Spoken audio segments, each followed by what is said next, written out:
All right, boys, welcome in. Take it to the bank, week 8 of the NASCAR season, brought to you by NUKE the House. I am joined, as always, by Keg and Coop. This week, we're headed to Martinsville for the annual Cookout 400. Before we get into that, I'd like to get your guys' thoughts on the Richmond race and the controversial restart there at the end. Yeah, I don't know. I didn't see a problem with it. Denny got home. He had no business getting home. Who was leading that race late? Marty? Yeah. Yeah, Marty should have won that race for sure. But Denny got there. We hit him 3 times, thankfully. So we had a good race. We picked up like 16 units, but average month at best. Mr. Cooper? His pit team won in the race. No question about that. Did he jump the restart? Yeah, he jumped the restart. No question about that. They all jumped the restart, though. Did NASCAR set a bad precedence? Because it's only going to get worse? Yeah, it's going to get worse. So, they made their job really tough moving forward. So, Why? Why? You think everybody's going to jump the restart now? oh, yeah. You didn't hear Joey Logano. What do you say? If he gets called for a penalty, he's going to be pissed. You don't Yeah, think they created a new norm. So they've set a bad precedent. So I don't know how you fix it, though. How do you fix it? Well, I think the biggest problem they had was they said that the play would have been called, or the restart would have been called differently depending on what lap it was. Right. Yep. And I think that's the most controversial part of it. Yeah. So I think lost in the whole thing was it was another boring, short-ass track package.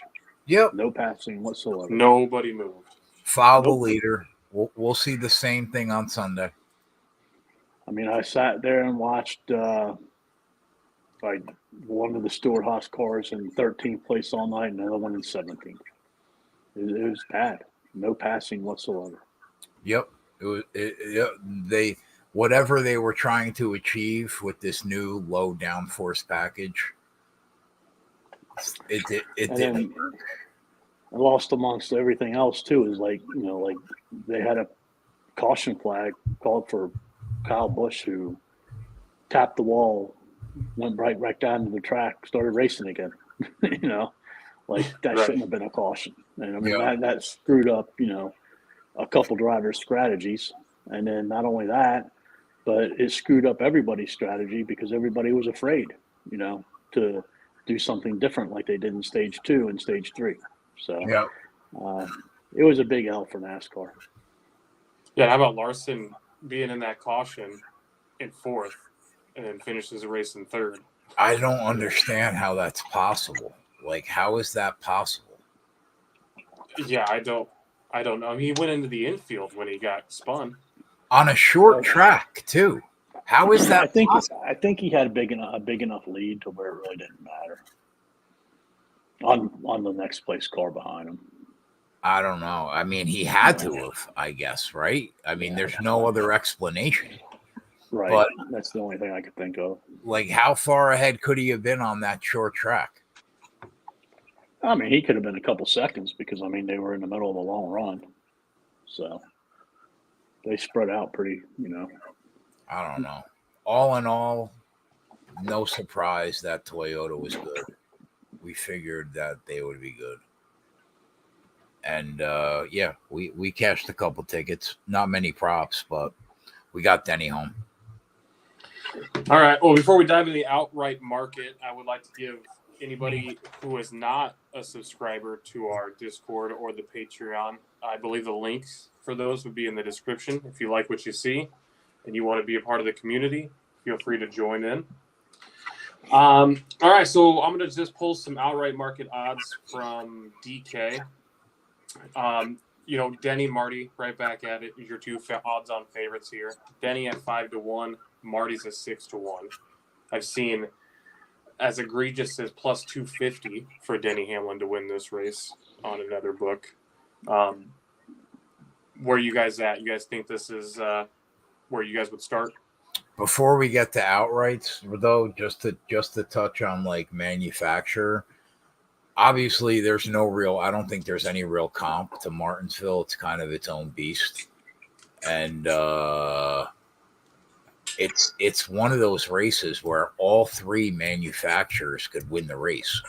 Kyle Larson won last year in a Chevy. HMS probably going to be decent here. We know how strong Toyota is with Denny and Marty at Martinsville. They're incredible here. Joey Logano is an automatic top 10. This is by far Stuart Haas's best track. 3 cars could easily finish in the top 10. All 3 manufacturers are in play this week. We don't see that every week. And I think that's my biggest takeaway going into the week. Where are you at, Coop, manufacturer-wise? I mean, I think you summed it up pretty well. I mean, I think overall the odds are not bad, comparatively speaking to what we've seen some of the races. I think, Denny deserves to be the outright favorite. Sure. I don't think 5-1's, unfair for him. I think they got most everybody else, right. Like, I don't see anything, egregiously stupid. And then we didn't see anything like last week where they mispriced Keselowski and Ty Gibbs and everybody just hammered them and their numbers became stupid. I think the biggest thing that sticks out to me the most amongst all these odds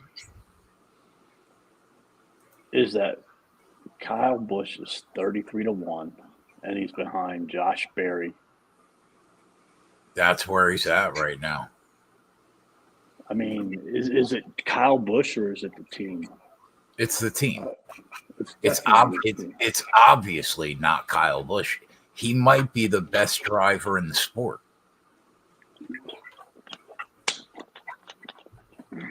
It's not him. I mean, it's just crazy, but I don't know, because when he left JGR, man, he was not doing good at all. So yeah, but it had to be the equipment. When he was in Optimal Equipment Group, he was an automatic top 3. I think it's definitely the equipment, but I think you got to put some responsibility on Kyle Busch too, man. Yeah, I mean, I don't really disagree, but I mean, I still think he's a beast, and I err on it's the equipment. But yeah, that's crazy. I never would have thought we'd see Kyle Busch. How about 33-1? Yeah. Yeah. Like, looking at his data or his history here, out of 6 races since 2021, his average finish is 16th, with only 1 top 5. Yeah, it's not good. It's not good. I mean, take a look at put him in Bubba Wallace's car. You're telling me that he's not one of the favorites to win the race? I know. He is. But when he left JGR, man, he wasn't even in equipment at that point.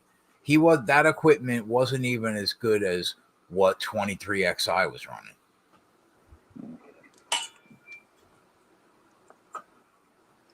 It was really only it was everybody but him, right? Bell was having a good year. Denny and Marty were obviously doing well. It was just him in a year where they knew he was leaving. So I mean, how good do you think that car really was? Yeah, but I don't know. I think some of the onus has to be put on him too. Wow, Briscoe's down to 16-1.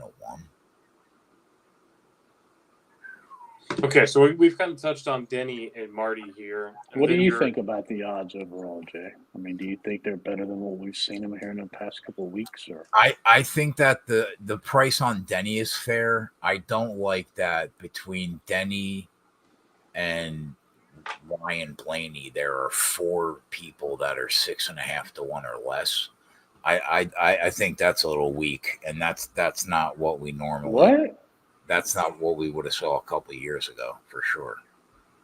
6.5 or less. 4 guys that are under 6 to 6.5 to 1. Yeah, that is not what we would have saw a year and a half ago. What book are you looking at? Bet Riv. They got Wow. they got I Denny, wouldn't. Marty, Kyle, and Blaney all under 6.5 to 1. No, stay away See, from DK's that. got Larson as 7. 365 has Larson and Blaney as 9. Yeah, all right, that's fair. Like looking at Bet365, I think that these odds are pretty fair. Denny's the favorite. I mean, between 4 and 5, that's probably where he should be, especially at this track. Marty and Bell. Bell has you can make the argument that Bell's been the best in this new equipment, this low downforce package of anybody this year. So 7 to 1 is fair. Larson won the race here last year. He's 9 to 1. That's fair. Blaney won the race here last year and has been an absolute juggernaut in this new car at this track. 9 to 1 is more than fair. Yeah, I don't really have a problem with these odds. The top like 12 guys, they all look great to me. Elliott at 18 to 1 at Martinsville. It's a little surprising. Even Brad at 16 to 1 here is a little surprising because he's generally pretty good here. I think Chase Briscoe at 20 to 1 is very fair considering how well he runs here and how well he qualifies here. If his pit team could just keep him in the game all night, I think that kid's super live.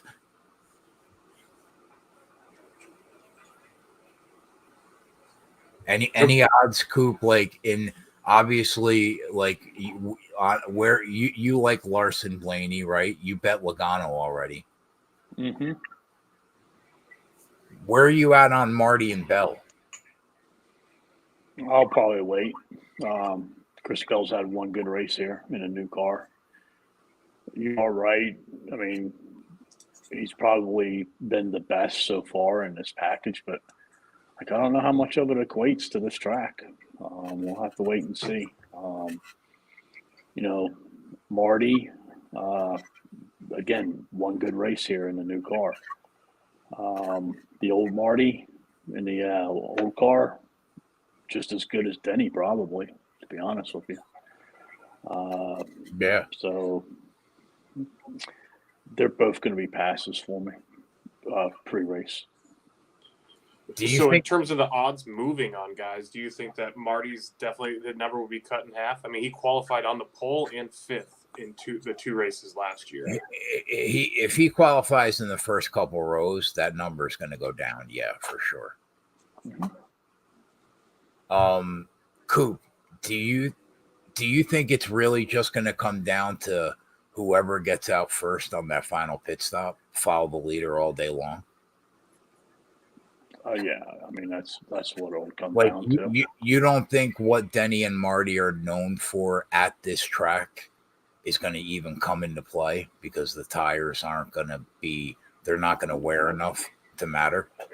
Well, that plus, I mean, like you're not going to see a car like Christian Eckes tonight, who come from 17. Don't even bring him up, man. So. The problem here is like they all run within, a half a second to a second of each other. And, they're shifting. So it just makes it impossible to pass.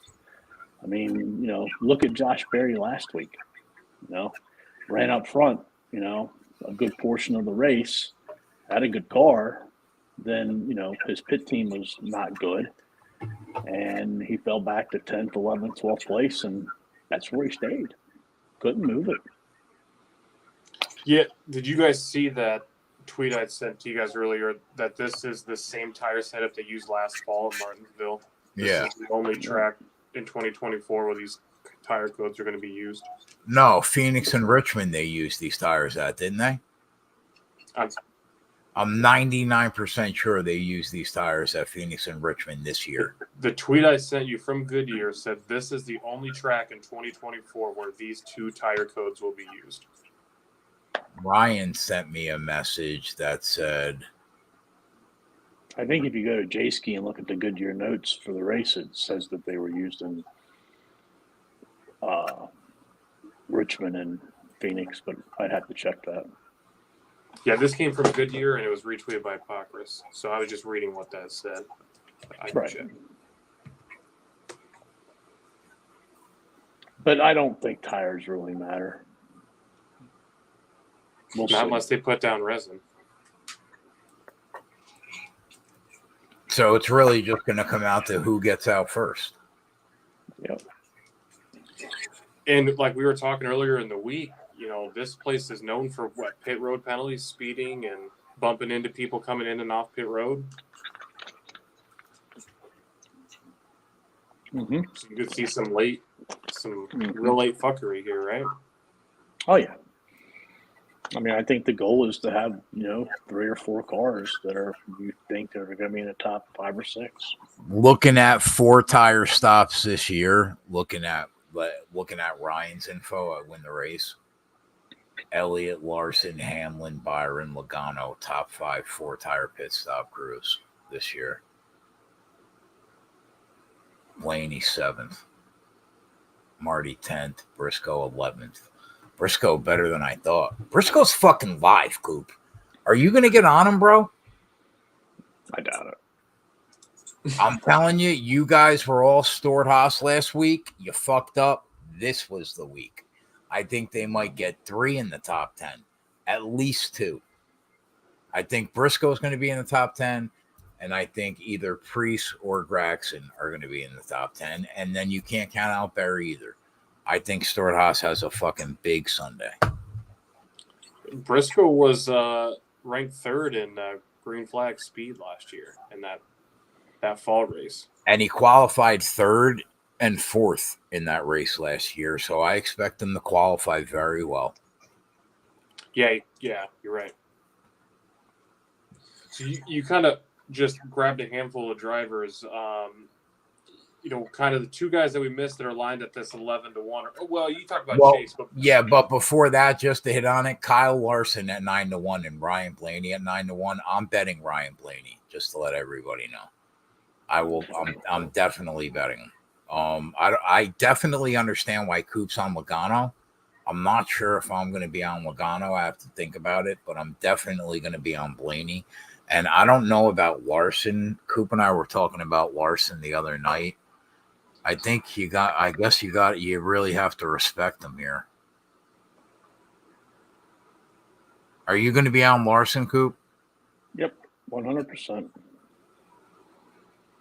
Guy's finished 1st, 2nd, and 6th here in his last 3 races. Yeah. Why is he I don't care if he says he doesn't like them. Why is he 9-1?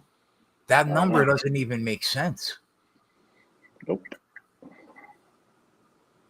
Even the number on Blaney doesn't make you could make an argument that after Denny, Blaney and Larson could be the 2 favorites over Marty and Bell, based in this new package for sure.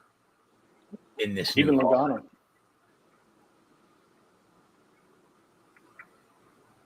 Is Logano still 16-1, Coop? No, he bet him at 12. Oh, 12. Okay. I couldn't remember what number. You can get at least 11 right now.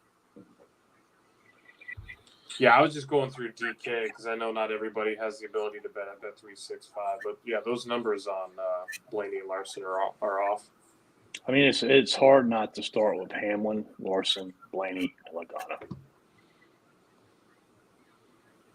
Because if you look at the races, what has Joey done in this car at this track? Averages for Logano. I think he's like 3rd, 5th, 6th, something like that in the last 3 or 4 races. Yeah, so Logano at Martinsville since 2021, he's your number 1 ranked driver in terms of average finish at 5.2. 6 races here, 3 top 5s. All 6 have been top 10 finishes. He's led 40 laps. His best finish is 2nd. His average start is 10th. His lowest finish is 10th too. So what about Keselowski and Byron?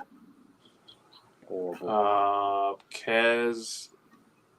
Keselowski is ranked 30th with an average finish of 24.3. Only one top 5, one top 10. Byron and Elliott. Elliott doesn't have a top 10, I don't think. Chase's average finish is 10.8. One top 5, 4 top 10s. But I think if you looked at new car, he doesn't have a top 10. You're looking at 6 races instead of 4 races, so you're looking at 2 races. I'm just for the sake of not going back through each individual one. Yeah, but if you click on the link over there by his name under details, it gives you his individual record. Yeah. His finish was going backwards from last year, October 17th, 10th, 10th, 10th. So he finished in the top 10 3 times. What about Byron? He finished 10th. It does not say he's finished in the top 10. He's finished 10th. Yeah. So I mean, they're both right. In the top 10 3 times is 10th. Okay, same thing going backwards. I know, but it's not like it's a second, third. It's not like it's a second, third, and fourth top 10. I mean, Jesus. I mean, the guy. I mean, in order to finish top 10 in Coop's mind, you got to finish 5th. Yeah, carry on, Meyer. Okay, so going backwards for Byron, 13th, 23rd, 7th, and 1st. He led 212 laps here, April 2022.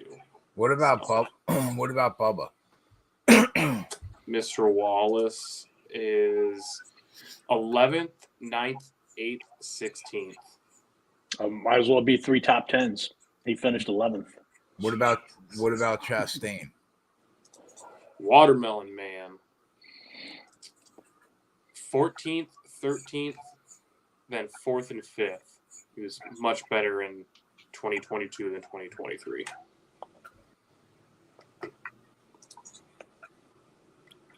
So there's one name that stands out to me that we haven't talked about that's in the same price range as Chase and Byron. And the books still give this kid all the benefit of the doubt. Ty Gibbs. Yeah, 11-1 again, ranked ahead of Keselowski. I mean, he's $6 lower than Keselowski is here. They're out of their mind, bro. The way they're pricing this kid right now, it's crazy. He should not be 12-1 to win the race. Yeah, he has 3 races here. He hasn't. He's finished 18th twice and 19th. He should be under Bubba. If Bubba's 25-1, that kid should be 30-1.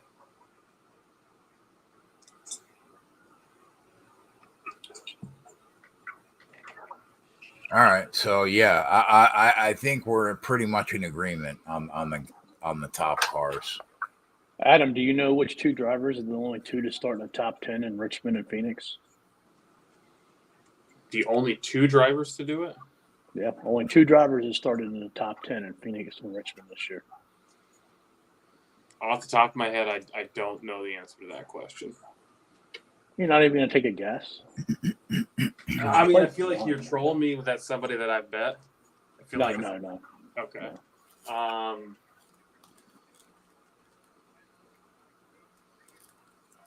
I don't know. My original lean would be like Marty or something. I don't know.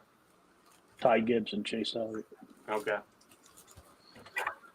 Oh, I mean, he's had a solid car all year. Mr. Top 10? Yeah.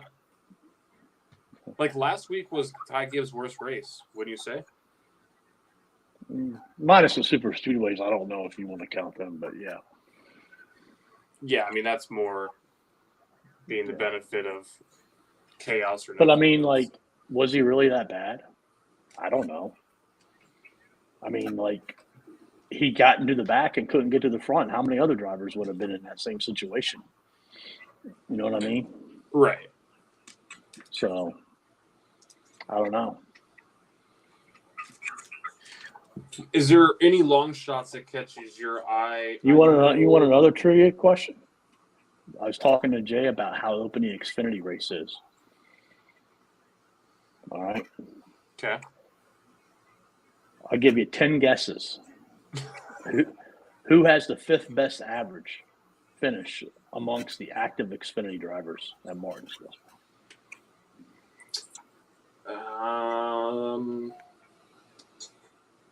Active. Who will be in the race?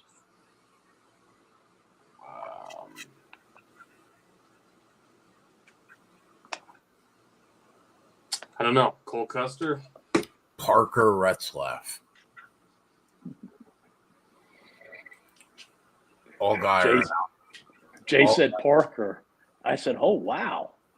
And then I said, hold 1 minute. I said, what's Parker's last name?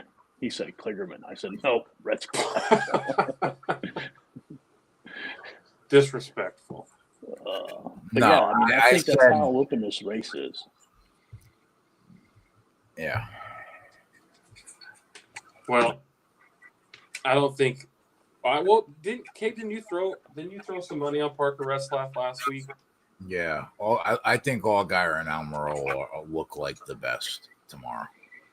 Parker can will it, man. I think Parker's working his way to a better ride, man.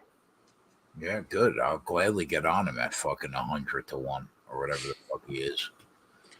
Long shots, I would be looking at Stewart Haas. Gragson at 50. I took a piece of Priest at 100. He was on the pole in one of the races last year. Barry's 28 to 1. I would be looking at Fords, long shot Fords. But other than that, no. Tyler Reddick is a sell this week. He's terrible here. He's not going to be good here. Yeah, the number on him is 22 to 1. I mean, he's lined the same as Josh Berry. Bowman, HMS, he sniped one here at Martinsville. He picked up the pieces one day, showed up late out of nowhere and won a race. You never know.